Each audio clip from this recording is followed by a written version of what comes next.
Again, Filipino politics God forbid. Pag namatay si Digong, President Digong sa Hague, panalo na si Sa. Pag nakauwi naman, panalo din si Sa. Tama.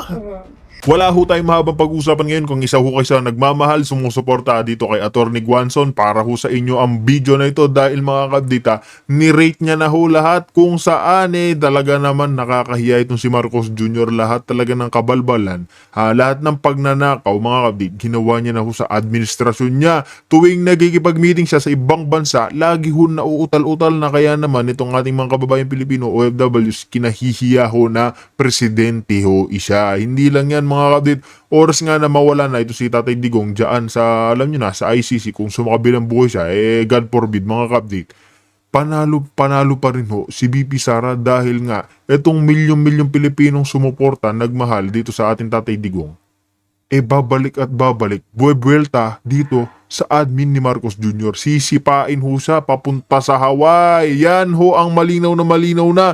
Tsaka mga kabdit, kahit na hindi naman ho, alam nyo na, kung makauwi naman ho si Tatay Digong, panalo pa rin ho si BP Sara dahil alam naman ho natin mga kabdit na kahit balik rin pa ang mundo, hindi ho tatalunin si BP Sara sa presidential election. Kahit pa pag-untog-untogin pa ho itong si Risa, si Tulpo, at si John B. Cremula, malinaw na ho, wala ho siyang kalaban sa 2028. Kaya mga update, wala ho tayong paligoy-ligoy dito. Kaya kung bago lang ho sa ating channel, like and share, isang subscribe lamang ho, malaking tulong na ho yan. Kaya mga update, react na ho tayo, panoorin na ho natin lahat ng expose, mga pasabog na itong si Atty. Rowena Guanzon. Kaya react na ho tayo. Diba Lenny ako? Apo. Kaya hindi ako pinaupo ni Martin Luther King Tama. Kasi diba, maakyat ako sa stage na hindi naman ako kandidato for senator pero ako yung pinapakit sa stage. Apo. And I told them, wag niyo iboboto itong BBM na to kasi ito. Apo. At sigurado cronyism ito. Di, lahat na sinabi ko. Kaya sabi nga ng mga DDS, nabudol sila, tama pala ako. Hate na hate nila ako noon, ngayon love na nila ako. Apo. So sabi naman to, DDS niyan si Atty. Guanzon. Just because love ako ng mga DDS na ako ngayon. Alam kung babaw ng mga utak niyo. Diba? Yan mga kabdit, totoo naman ho yan na hindi naman porket hate niya itong si Marcos, automatic DDS na ho siya. Hindi ho ganun yan mga kabdit. Pare-pareho lang tayong nagtutugma na ito katulad ng mga ibang pinklawan pero hindi lahat ng pinklawan mga kabdit anti-Marcos. Katulad nga nito sila anti-Claire, di ba? Yan, si Trililing, mga pinklawan ho yan mga kabdit, mga makakaliwa ho yung utak niyan pero tignan nyo, kinakain ho yung suka ni Marcos Jr. Lahat ho kinakain ho nila. Siyempre mga kabdit, bayaran lang ho ang mga iyan. Bayaran ho kasi. Pero itong si Atty. Guanzon mga kabdit, hindi ho nagpahawak sa leeg kay Bongbong Marcos. Number 1 hater ni Bongbong Marcos hanggang ngayon simula sa senior, sa junior, lalong-lalo na ho dyan sa charis ng House of the Representatives. Hate na hate niya ho lahat ng mga Marcos. Mismong si Senator Amy nga mga kabdit, hindi niya rin FB friends yun Di ba? Pero hindi niya naman sinabing hate niya itong si Senator Amy. Hate niya lang ho yung magnanakaw na kapatid ni Senator Amy at gumagamit ng Coca-Cola ng white powder, di ba? Ito si Atty. Guanzon kasi mga kabdita, nilinaw naman na ho niya na hindi ho siya DDS, pero nagtutugma lang ho dahil nga ho anti-Marcos ho siya. Isa pa mga kabdita, kahit na naging pinklawan ito si Atty. Guanzon, nilinaw naman niya na isa ho si Pangulong Duterte sa mga isang pinakamalinis at the best president na namuno sa ating bansa. Yan ho yung katotohanan dyan na hindi ho matanggap ng ilang pinklawan. Hindi ho nila matanggap na itong si Atty. Guanzon, akala nila bumabaliktad ho sa kanila.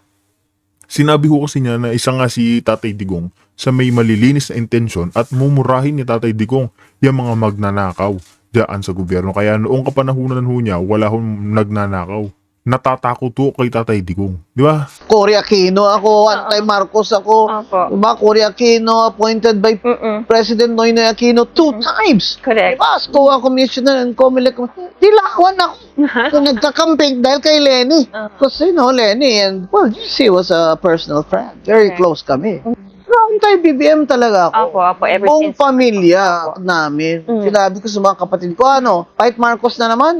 Fight Marcos na naman. Opo. So, Do you think- si Lenny, Opo. Sarah will still have the advantage, but it's a good fight. Neck to neck po. you think? Not so, but almost. Di ba? But wala nang gana si Lenny. Ayaw na nga daw po. She looks settled in Naga. And, you know, when you're doing a good job as mayor, I was mayor for 6 years, Opo. nakaka-inlove din yung trabaho no? Kasi it's very personal. Correct. Tapos kung ang problema naman ngayon ni Marcos Gang, sinong kandidato? Si John Vic. Kasi Remulla brothers are really the staunch, di ba? Correct. Hindi naman pwedeng si Rap Recto dahil hate na hate ng mga tao kay Batman. Tama. Yeah. So wala siyang kandidato. Ayan ho mga kadit, malaking katotohanan yan. Kasi ngayon papalapit na 2028 presidential election, wala hong kandidato si Bongbong Marcos. Kaya nga ho gusto nilang pagpatuloy kasi parang nasa martial law na ho tayo sa kapanahunan ho niya. Tingnan nyo, lahat ho na nagrereklamo, lumalaban sa gobyerno ni Bangag, agad ho nilang, kundi ho nila pinapadagip kung ano-ano ho yung ginagawa sa kanya. Lalo na ito sila kung Kiko Barsaga, nagtatrabaho niyan sa gobyerno. Anong ginawa ho sa kanya? Di ba, pinapatawan ho siya, gusto ho siya matanggal bilang congressman. Tapos palagi hong ethics complaint. Lagi ho siyang sinususpend. Etong si Kong Leandro Lebiste, nakita naman ho natin mga update na kung paano ilaglag itong Cabral Files. Ano hong ginagawa sa kanya ngayon? Gusto hong ibalik yung 24 billion na tax daw ho sa kanya, di ba? Lahat ho ng issue mga update, kakalkalin ng admin ni Marcos Jr. para lang ho pabagsakin yung mga lumalaban sa gobyerno ho nila magnanakaw. Di ba? Halatado ho itong gobyerno ni Marcos Jr. Ito yung mga attorney, yung mga nagsasampa ng impeachment complaint laban kay Marcos Jr. Tingnan nyo, dahil nga protektado rin na Solgen, mga ka-update protektado ng Solgen, ano hong ginawa? Hindi ho tinanggap yung impeachment na nilalaban nila o ipapataw nila kay Marcos Jr. Ang dami ho nilang resibo, ang dami ho lahat, nandyan na ho sa kanila lahat mga ka-update, pero hindi ho sila pinayagan sa impeachment complaint laban kay Marcos. Kasama ho dyan si Manong Chavit, nakita na ho natin yan. Diba? Lahat ho nila, gagawa nilang paraan, butas, para ho manahimik ho yung taong bayan. In other words, right? Ang Remulla. Not Boying, he's sick. Yes. Si John Vic, di ba? Kasi gwapo. Yes. O minsan, gwapa.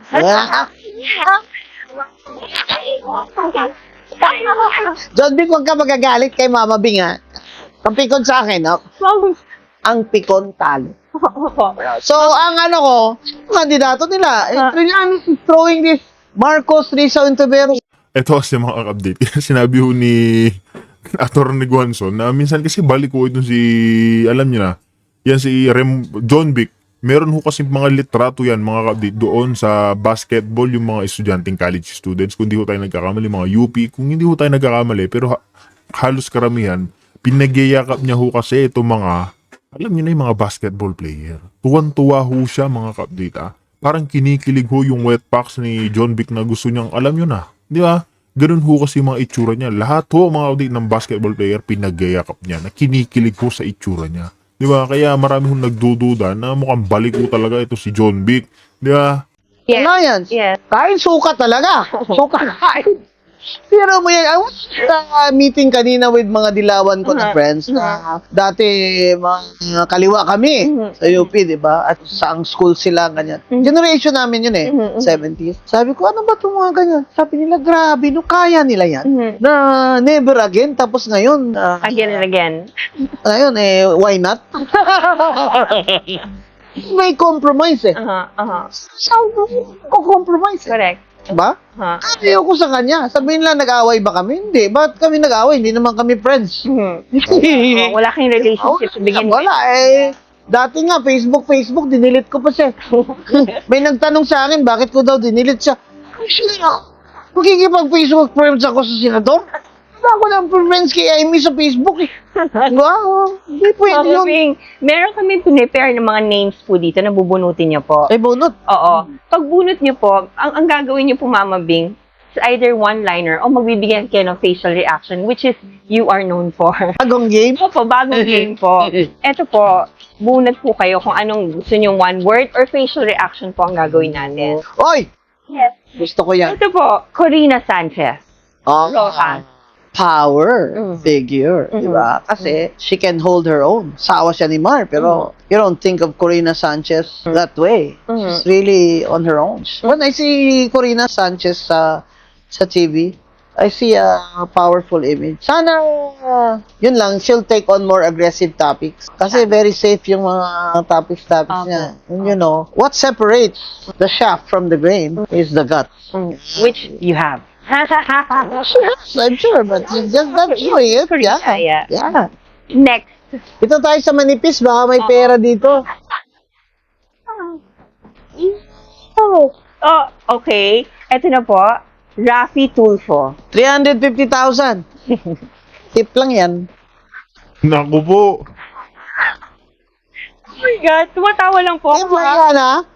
Ayan mga kabila, tingnan nyo, dahil nga ito si Rapi Tulfo, isa ho rin kaing suka ni Bobong Marcos Jr. yan. Di ba? Noon, mga binabanatan ho nila yan sila Marcos, na kesyo ganyan, magnanakaw, pamilya magnanakaw. Pero ngayon, tingnan nyo, saan ho sila nakapugad ngayon? Kay Marcos Jr. Ito si Rapi Tulfo ng mga kapdita, kung hindi ho natin alam, kaya sinabing 350,000 pa lang. Meron ho kasi lang hinire na, alam ko mga kapdita, Viva Max, yung mga chika babes dyan, yung binibigyan ho nila ng hindi ho natin kung alam kung gaano kalaking halaga. Pero yung sigurado, yung tip pa lamang mga kapdita, isipin nyo ho, tip 350,000.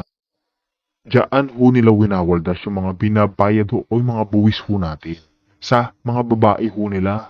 Di ba? Sino po to? Okay po. Okay po. Si BBM. Naku po. Sorry ha, so yung mga Tourette syndrome na PWD ha. O, tingnan nyo, mga kabitlantaran ho talaga ito si Tony Guanzon na wala hong filter itong bibig niya. Lalo na dyan kay Bangag. Alam nyo na ho yan, isipin nyo, pag nagsasalita ho si Marcos Jr., lagi hong utal-utal at ngumiwi ng ngumingiwi. Ha, yan ho yung kinabibiligan ni Auntie Claire Castro. Bilib na bilib po siya dyan di ba? Diyan ako sumikat yung kampanya, yung Opo. Coke. Tapos sino ako, tapos Opo. grabe yun. Dami nagalit. Wah! Sino po yan? Kawatan. Oh, kawatan! Grabe kayo dyan, kakawatan niyo. Walang katapusang kawatan. Uy, gwapo to. Sino po? Yan. Robin Robin Padilla. Padilla, Opo. Ano po masasabi niyo sa gwapo? Pero ano, may courage ha? Opo. May will din po, no? Kahit may pa. courage ha? Akala ko nga napista lang yun. The fact that he converted to Islam Yes. speaks, Volumes. yes. He has spirituality. Correct. It's not just religion, but he must have had some awareness while he was in jail. And I saw him, may lawyer kasi ako kasama nun. Binoto si Robin Padilla. Sabi ko, may mga abogada pa bang buboto dyan kay Robin Padilla? Sabi niya, Ma'am, ang gwapo-gwapo kasi. Doon nag-iipso ka siya nung in person. Ang gwapo nga.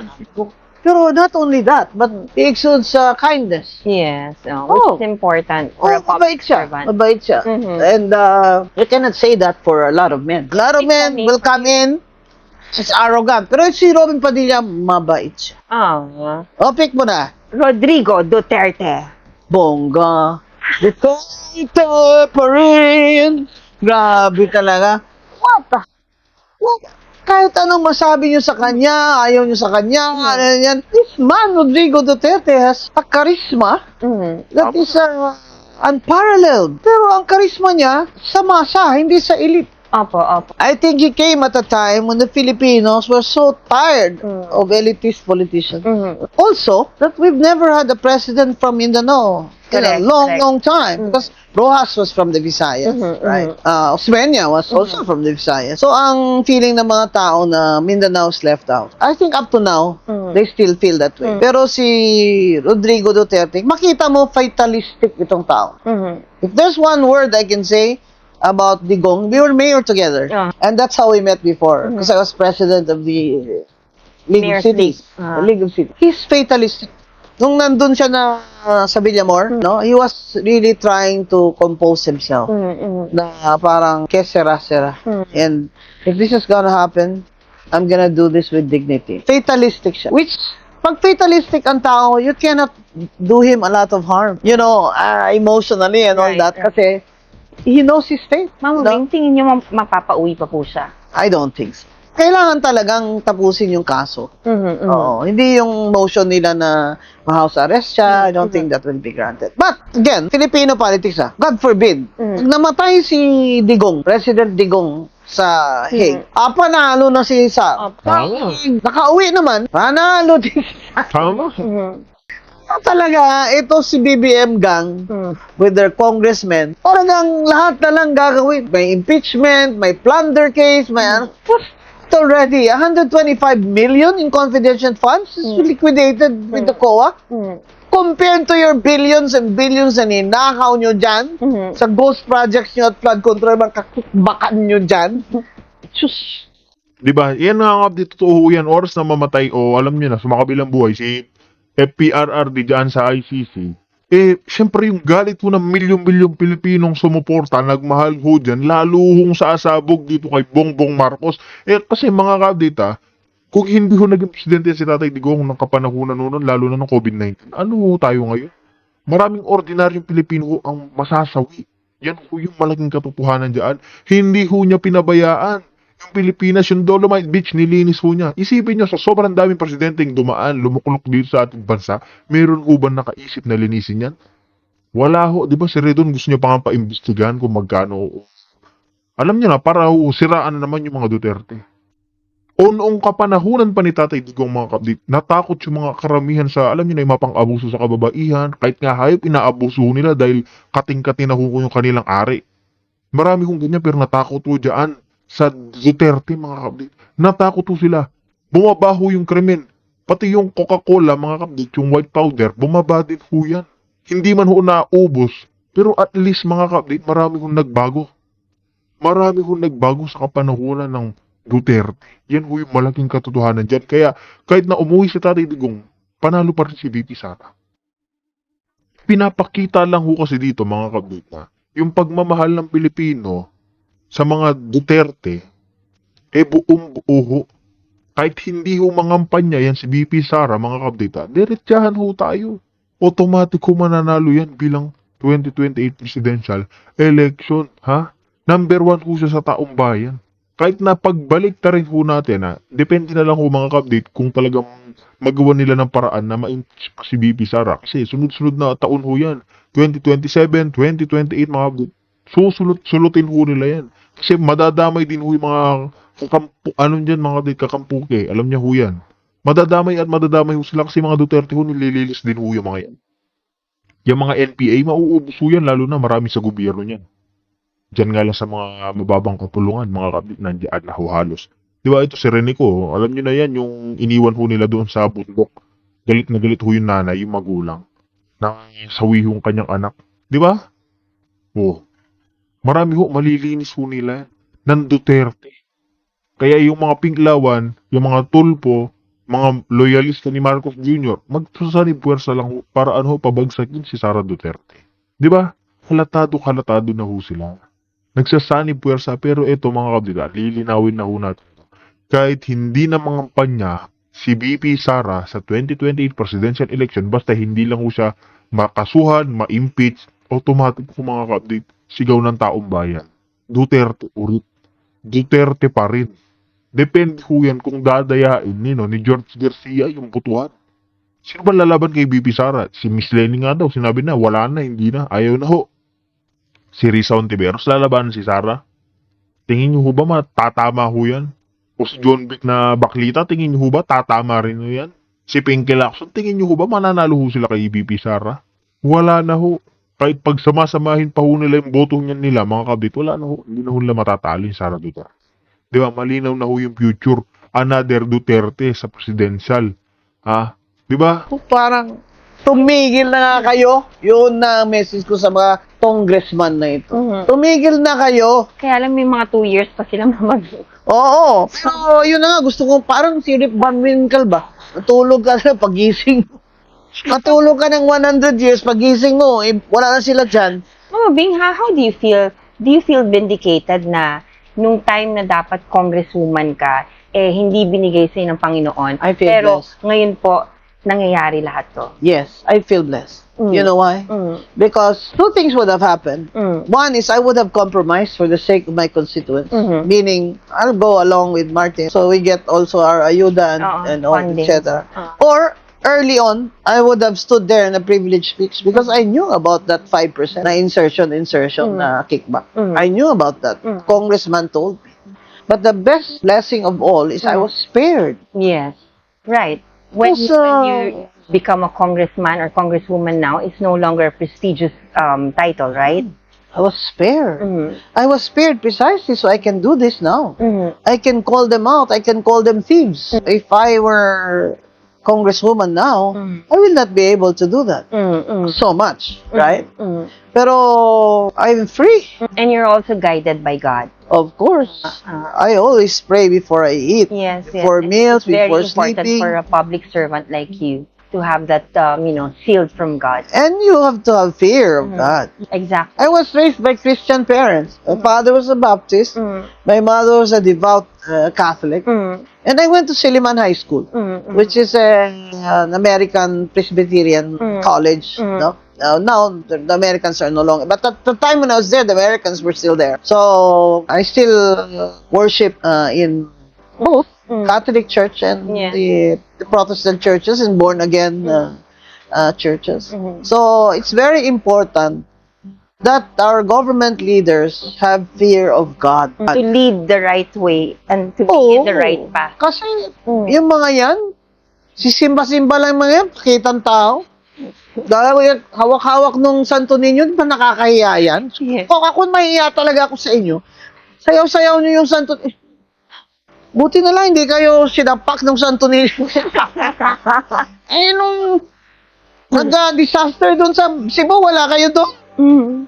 Kami, kahit paano, yung grupo namin doon, na-discarrel pa nga yung bus namin, jeep na nagdadala ng pagkain. Kahit paano kami mga Bisaya, ambag-ambag kami pera para padalan pati mga OFW.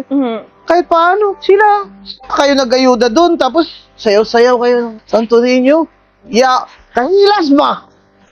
Cebuano pa, hilasa, oy. Ano ba yung sabihin nun? Kaya ano kayo? Hilas? Kahilas ba? Last name, Parang nakakadiri ba? Bong Revilla po. Oy! Wow. Hmm. Nakita ko. Yung first word ko talaga na nakita ko siya sa video, pupunta siya sa Krami. Opo. Wow. Kasi sabi niya, ano ba to? Walang due process. Wala talagang due process po. Sabi niya. Well, sagot naman siya. Nag-complaint, hindi may complaint. Ito nakita ko yung complaint. NBI versus Senator Bong Revilla, Yusek Bernardo, at sino-sino pa doon. Opo. Tapos itong Yusek Bernardo, gagawin state witness. Correct. Si Bong Revilla ang mastermind. Ano yan siya nag-mastermind na wala naman siyang control doon sa mga Bulacan? Anong control niya doon sa pagbidding? Control ba siya? Wala. Sino may control? Si Bernardo. May control ba siya sa pag-certify na completed ang project? Wala. Sino may control? Si Bernardo. May control ba siya sa hatian? The keyword in malversation, and they call it conspiracy. Grabe, may conspiracy to murder. Ito, conspiracy in malversation.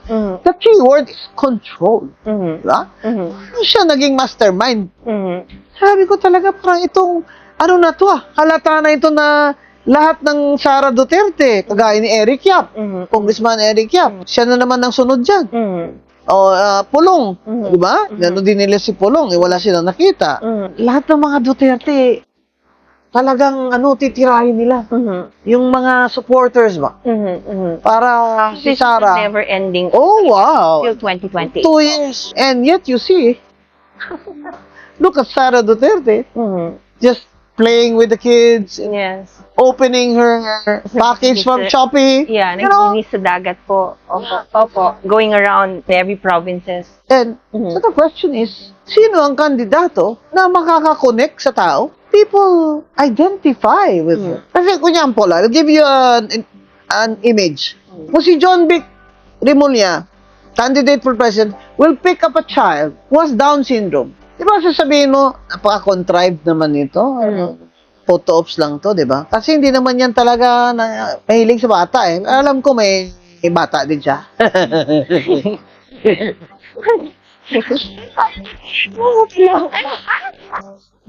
Don't get bawal pikon ha.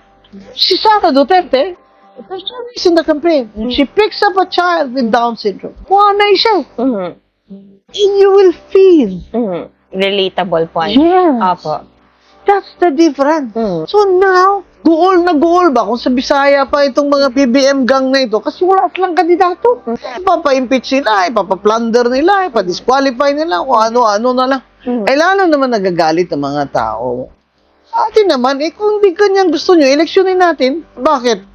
Pwede ba snap election na lang? Mhm. Di ba? Mhm. O, pero snap election now na. Opo. As in next month. Kaso wala na pong pondo po. Paano po yun? Yun lang. Pero may pondo daw sila sa pag doon sa kay Akop. Opo. Humingi sila ng ilang milyon, bilyon ang Comelec para kandidato ulit doon sa kay Akop. Huwag na. Upupuin nyo na yung anak niya. Total, ganun din naman mangyayari. O, sige na. That is what you call the argument of reductio ad absurdum. Let's make it absurd. Di ba na election in Akop's appointees. Sak na lang. Ganon din naman mangyayari. Correct. So, ang mga tao, inis na people are sick and tired. Mga magnanakaw sa gobyerno and no matter what they say about Sara Duterte, hindi naniniwala yung mga Bisaya na nagnakaw si Sara. Not even confidential fund, 129 million. O niya ba yun? Sabi ng COA, may unmodified opinion sila. Opo. Wala namang problema. So, hindi naman yan betrayal of public trust kung hindi siya nag-liquidate na maayos kasi COA commissioner ako eh. Opo. Hindi kung mapatunayan sa COA na hindi niya na-liquidate na maayos, di mag-refund siya. Yun naman talaga ang rule. Ipapa-refund siya ng commission. Pag hindi siya nag-refund, abulin siya ng gobyerno. Opo, dun siya Yan lang. Pero yung kickback siya dahil nag-commission siya, wala. Diba? Yung nag-ghost project siya, wala. Paano po, Mama Bing, lahat ng to nangyayari? Yan yung katawa-tawa dyan. Isipin nyo, pinag-iinitan nila yung 125 confidential funds ni BP Sara. Pero nga itong 4.5 billion ni Marcos Jr. na confi funds, yung mga piklawan ho, wala ho sinasabi. Etong si Risa Hontiveros, tahimik ho siya pagdating kay Marcos Jr. Pero pagdating kay Sara Duterte, mga lahat ho, daig niya pa ho yung asong tahol ho ng tahol. Konti na lang ho kakagat na, di ba? And we only have 2 years to go. So does that mean that our country needs to wait for another 2 years for this all to end? For all this corruption? At nakakalungkot yung ekonomiya as a result. Stock market, bagsak. Dollar, 59.45. Sabi na mas okay ngayon sa OFW kasi mataas ang dollar. Anak, ilan lang naman ang OFW? Paano naman tayo na yung mga regular na tao. na mafe-feel natin pag mataas ang dollar, tumataas din yung mga bilihin. Correct. Kasi yung iba, ini-export din yung mga material ba? Opo. Yung ini-export yung materials na ginagawa ng mga produkto. Cost is higher, so they sell it to us higher. Plus may VAT pa tayo na 12%. Mataas na VAT sa buong Asia. Sa tourism, bagsak. Ano ba yan si Secretary Franco? Secretary Franco, with respect, you're good looking.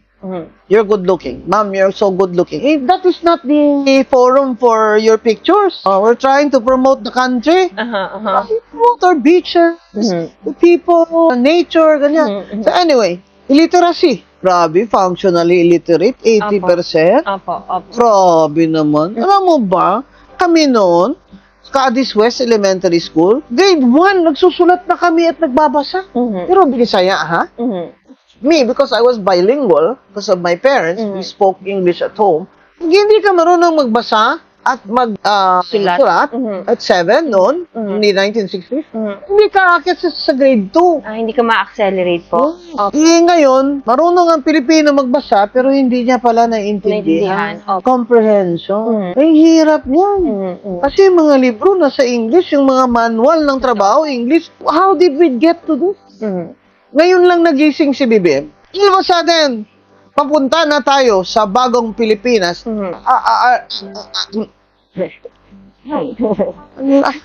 So, Talaga to si BBM, oh. Pati doon sa United Arab Emirates, ay, ubo-ubo na lang siya eh. Papunta na tayo sa bagong Pilipinas. Ay, bakit? Saan po ba tayong pupunta? Ha? Mamigrate na ba kami? O, di ba? Mas malinaw na mas malinaw, mga kabit, na tuwing nagsasalta nga si Bongbong Marcos Jr., lagi hong utal-utal, bagong Pilipinas, oo, bagong Pilipinas, kasi nung kapanahunan ng mga Duterte, nalilinis na yung paggamit ng, alam niyo na, white powder, pero ngayon na, bagong Pilipinas nga, literal, mga kabit, bumabalik na naman ho yung mga veterano dyan, yung krimen tumataas, lahat to ng pagnanakaw nasa administrasyon na ni Marcos Jr. Yan ho yung bagong Pilipinas na sinasabi ng Marcos admin. Kaya mga kabig, kung meron kayo naging komento, reaction dito sa ating tinala kay Atty. Guanzon, kay Tatay Digong, kay BP Sara, at kay Bongbong Marcos Jr. sa comment section na lang ho natin pag-usapan. Kaya dito na ho natin tatapusin ang ating reaction video.